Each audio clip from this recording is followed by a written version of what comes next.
Communism was created by a loser who created an ideology for losers, an ideology that caused destruction, death, poverty, wherever it was applied. And you may be asking yourself, this is true. Yeah, a lot of people have died thanks to communism. You've got a bunch of countries where this has happened. So far, so good. Why do people still support it? Why is there still people saying that communism is a good idea? And I'll give you the answer right now, because there's still a lot of losers out there. Communism was created. Yeah, I would say that's pretty accurate. The reality is, it sounds good when you start hearing people talking about equality. And for people, particularly when you're starting out, the idea of just being handed things to you, everything's going to be great because of communism or socialism. Yeah, it definitely appeals to losers. But the reality is you're talking about an ideology that only breeds death and destruction. The evils of communism, right? They've been well documented, and a lot of people have been terrorized by this dark ideology. I remember reading books as a kid from pastors and preachers who had fled the Soviet Union. You see, whenever you have a communist socialist government, the idea is that government needs to be God. They need to be the number one person in your life or the number one entity in your life. And so things like God and religion become the enemy of these institutions. And so they inevitably will go after people that may not agree with whatever they're doing. And so inevitably religions will fall under this. So torture and killing, that sort of stuff becomes prevalent. So there is a pattern here. You have systemic failure every time communism is tried. And socialism is just the fancier, lighter version of this, right? So the systemic failure is usually you see it with economic inefficiency. And how that manifests itself is you have a bloated government that can't get anything done, which ends up leading to catastrophic economic collapse. And this, of course, will lead inevitably to starvation. And we see this time and time again throughout history. Now, on top of all of this, there's always political repression. So anyone who might resist these communist regimes, who resists the order, get crushed, jailed, tortured, and eventually destroyed and killed. And this inevitably leads to a staggering human cost. There are millions and millions and millions of people that have died because of this ideology, somewhere around 100 million worldwide.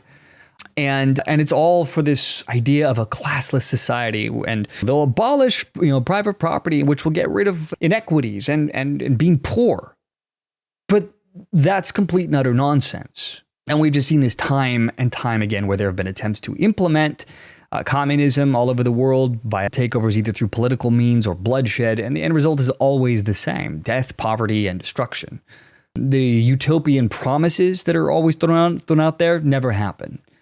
And if you want examples of this, I mean, you've got the most infamous probably is the Soviet Union. There was poverty everywhere. There was obviously the political repression and no freedom anywhere. And so that led to widespread discontent, and that would eventually lead to its collapse. There's also China right now. And China, they still consider themselves a communist state, and they are.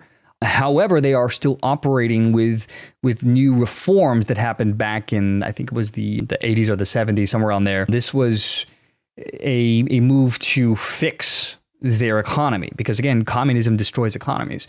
And so the strict communist principles that they had to make way for more capitalist economic development. And that led to the rebound of China. Then you've got Cambodia, and I think it was Pol Pot would have been the guy, if I remember correctly. But anyway, they also tried their little communist society, and they didn't work, so they had to genocide about 2 million people, and then the regime collapsed after the Vietnamese invaded. Then you've got North Korea, which we can all see what's happening right now there. It's so bad that people don't even want to have children there, aside from famines, and they're in isolation. You've got Kim Jong-un, or whatever the hell it is right now, they're crying, begging people to have children, but nobody wants to because life sucks in North Korea. Then there's Vietnam. So Vietnam also did their little communist run, and they did do capitalist reforms back in the 80s, trying to improve their economy. And by the way, if you notice this, there's always seems to be the idea of socialism and communism, right? It sounds good in theory, but it always leads to economic collapse. And to fix it, you inevitably start bringing in capitalism to fix it. And there's a reason for that. Now, there are definitely flaws in capitalism without restraints, but there is a fine line between where we are today, which is crony capitalism. We don't have free market capitalism, and we haven't for about 50, 60 years or so. And what I mean by that is crony capitalism, basically it's something that instead of there being a free market, you end up with a government that is picking winners and losers. And so the free market is basically out the window, and capitalism really isn't operating how it's supposed to be. And you can see this with reduced competition. So you've got the government giving preferential treatment, and we can see this today, right? There's too big to fail. You've got them bailing out the banks, bailing out car manufacturers, airlines. And I want to say the first time that I saw a big bailout would have been in the mid 90s with airlines. So rather than new airlines popping up and the old ones going bankrupt, the government said, no, we're not going to allow that. And then they would bail out the auto manufacturers and so on and so forth. And once the government gets their fingers in everything, that changes everything. And it makes it so that smaller businesses can't compete. You end up with monopolies or oligopolies, and it's a nightmare. So you have that, and then there is economic inefficiency. So because you have favoritism towards businesses, that leads to a lot of the resources being allocated. And then inevitably, when you have the government going in there and basically messing with the free market, you will get corruption. And we see this all the time with the government in bed with different companies, including pharmaceutical companies, which I don't really want to get into here. And so when you're looking at crony capitalism versus free market, again, you have to have controls. I mean, we can see where no controls led us. You've got Carnegie with the steel workers, and that led to an enormous amount of corruption. And you had your first real monopoly that we had to break up. That's where the introduction of minimum wage came from. And that's also where the unions came from, because they were being obliterated. There's the whole Pinkerton fights and the riots and all that, which again, maybe another day I'll get into. We'll just see. And then outside of that, you've got your weakened democracy. Thank you, crony capitalism.